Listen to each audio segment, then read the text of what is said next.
My idea is for my son to marry her. Can you have kids? That's why I wasn't keen on him marrying someone older like you, my mother-in-law said with a smile.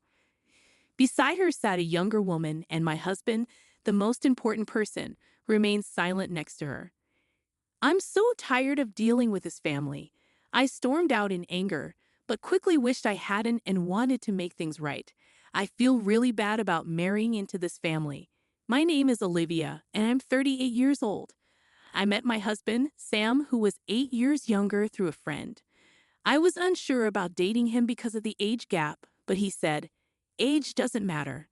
I love you, Olivia." And we started dating, then got married. About 6 months into our relationship, he decided it was time for me to meet his parents because we were thinking about getting married.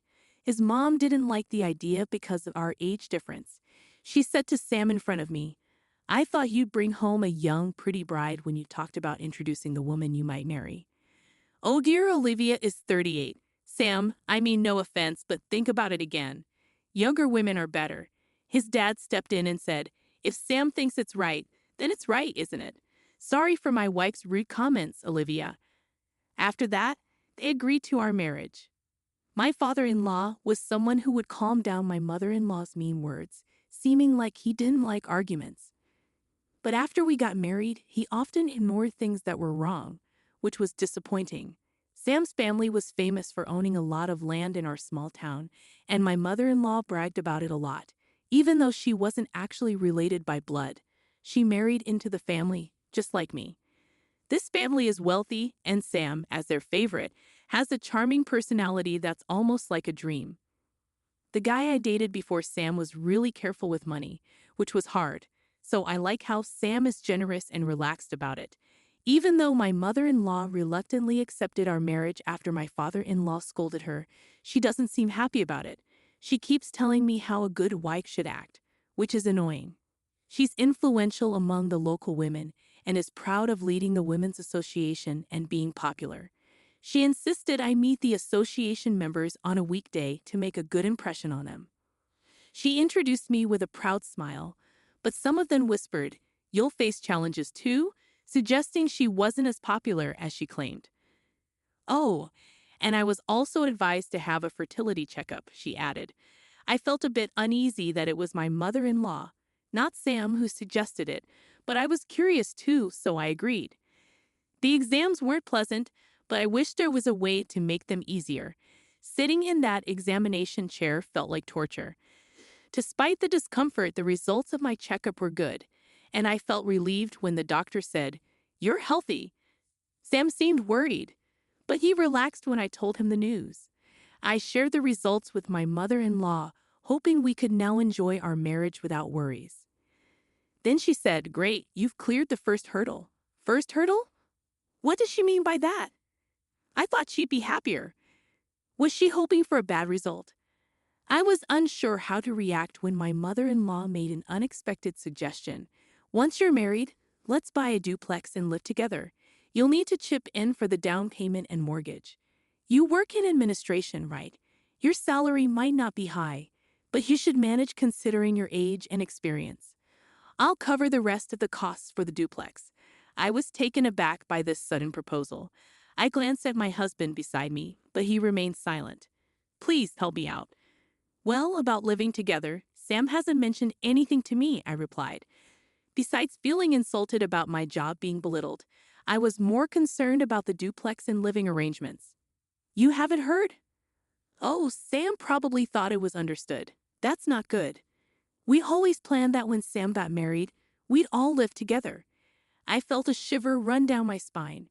Was she implying she influenced Sam into this idea through repetition? "Yes, that's what I had in mind," she confirmed. "What? I never heard about this. Why are you agreeing so easily?" "I'm sorry, but I didn't know about this plan, and I can't make a decision without discussing it with Sam. So can we hold off on this for now?" With that, I left my in-laws' house. Later, when I asked Sam about it, he explained that he had planned to build a duplex on his parents' land after we got married and live with them. I was upset that he hadn't mentioned this to me earlier, but he just said, "Sorry, I forgot." Looking back, I realized I should have reconsidered marrying him. At that time, Sam seemed kind and attractive, and I was worried that at my age, I wouldn't find someone else if I let him go. I regret now that I was charmed by his apology and didn't think more clearly.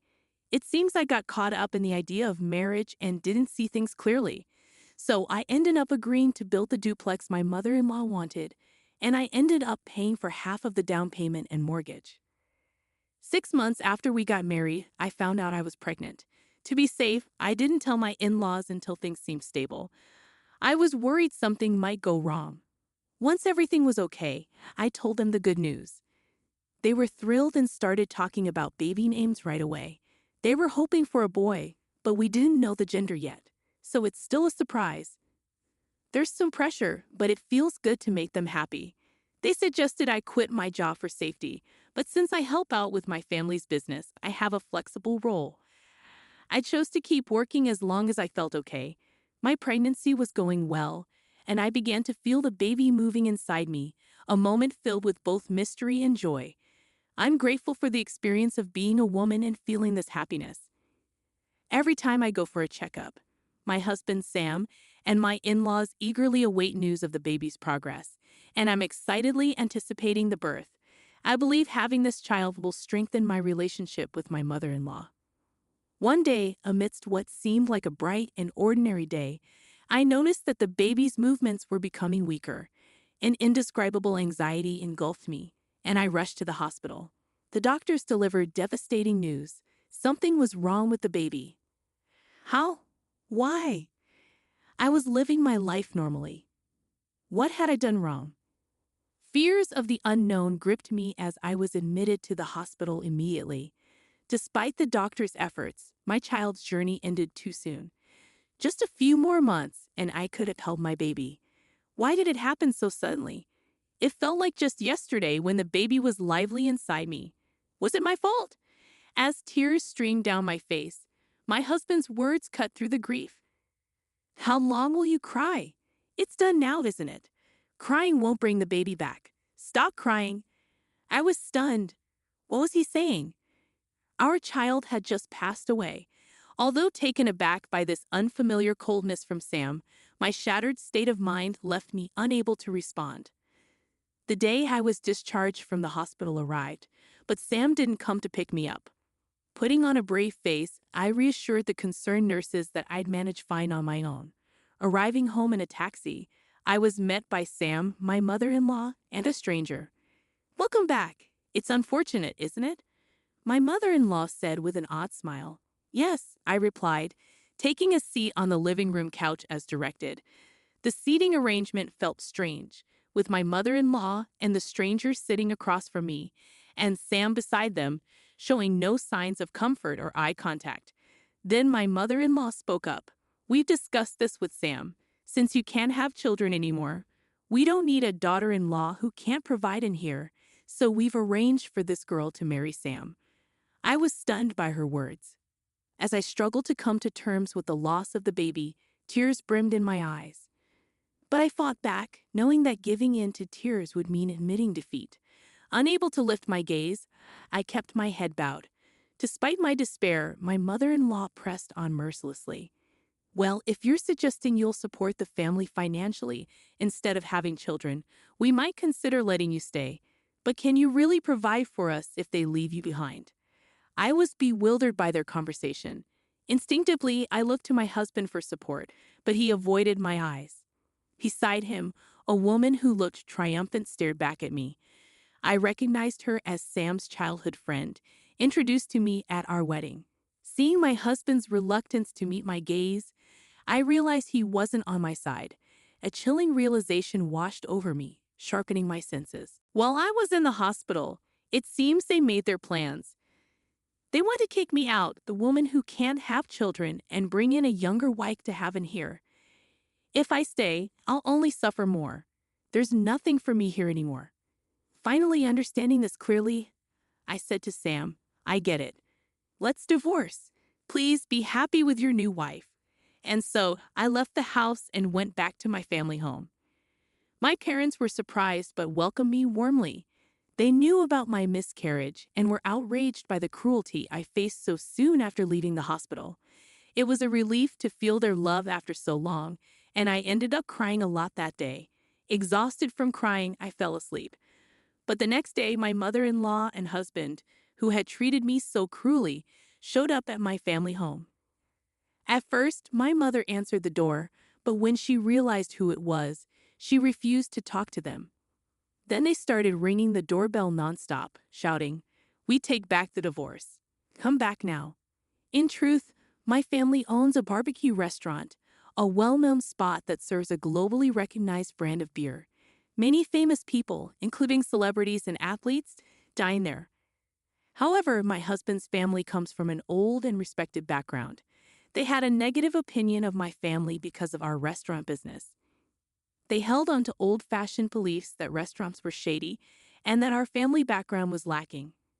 We had invited them to dine with us before the wedding, but they declined, citing concerns about beef and preferring to eat at specific places. During the pre-wedding discussions, they indirectly criticized my family, making remarks like, "Oh, you're in the restaurant business, aren't you? That's from your parents' era, isn't it? Oh, I understand. Dealing with beef, huh?" Reputable families usually avoid such ventures. It hurt to see my parents, who had worked hard to raise me, being belittled in this way. My parents brushed it off with a chuckle, saying, "Some people just think that way." On the day I left after the divorce, my husband and mother-in-law happened to catch a TV feature about our restaurant. Until then, they hadn't shown any interest and had looked down on my family. But when they learned that the restaurant was described as running its own farm, producing top-quality beef, and enjoying immense popularity with meat exported worldwide, their attitude changed. Suddenly, they were panicking and came rushing to me, pleading for my return. They tried to cozy up to me, saying, "If we'd known you were so successful, we wouldn't have talked about divorce. We're sorry for yesterday. We weren't thinking straight. Please come back." It made me feel sick to my stomach how quickly they changed their tune. After all the discussions about children and heirs, was it really just about money in the end? My husband, Sam, and his family never bothered to inquire about my job in detail. So I had casually mentioned that I worked in office administration for my family's business, leading them to believe I was a low-paid, unimportant employee. It seems they assumed that if they asked me to contribute to the house's down payment and mortgage, I'd give up on the marriage. The truth is, I actually oversee the meat export division of my parents' company, earning a substantial income for an office worker. Thankfully, I had saved up a good amount of money due to marrying later in life, which allowed me to meet their financial demands. I'm also a major shareholder in the company and aspire to take over my father's position to further expand the business. They never showed any interest or asked me about this until they saw it on TV, which suddenly changed their attitude towards me. Despite incessantly talking about wanting children, it seems money was their primary concern all along. I'm utterly disappointed by their superficiality. After silently observing the situation, my father finally lost his temper and kicked Sam and his parents out. "Thank you, Dad. You saved me," I said gratefully. Still simmering with anger, my father began drinking and cursing at them. He wanted me to explain everything that happened before the marriage, holding nothing back, believing I shouldn't handle this alone. My father immediately contacted a lawyer he knew, seeking damages for my unjust eviction. We also demanded reimbursement for the housing funds I provided during our time living together. The claim was acknowledged, and I was awarded a refund for the expenses I covered. However, Sam alone couldn't repay the loan I had taken out, so they had to sell their family home.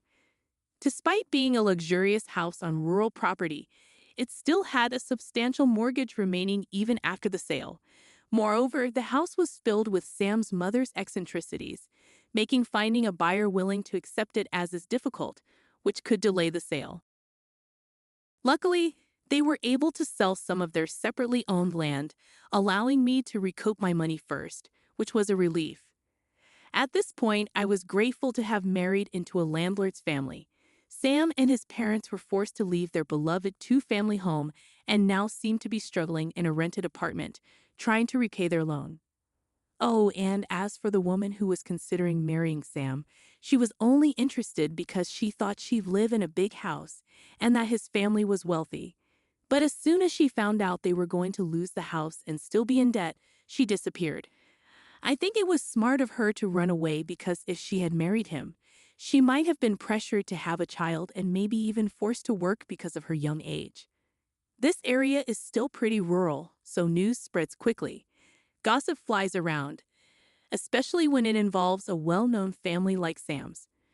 People are talking, saying things like they treated her horribly and drove her away. They used to flaunt their big house, but now they're in debt and living in an apartment.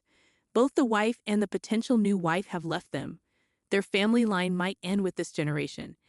It's surprising how accurate the rumors are and makes you wonder who's been watching all this unfold. The power of a rural network is something else. It seems like my controlling mother-in-law, who used to act like she owned the place, is now sneaking around even when she's just out shopping, worried about what people will say. My parents reminded me, we warned you about marrying into a family that would demand pregnancy tests before marriage, didn't we? And brushed off the situation. They tried to console me in their own way, saying, Olivia just rushed into marriage a bit. Don't worry about it.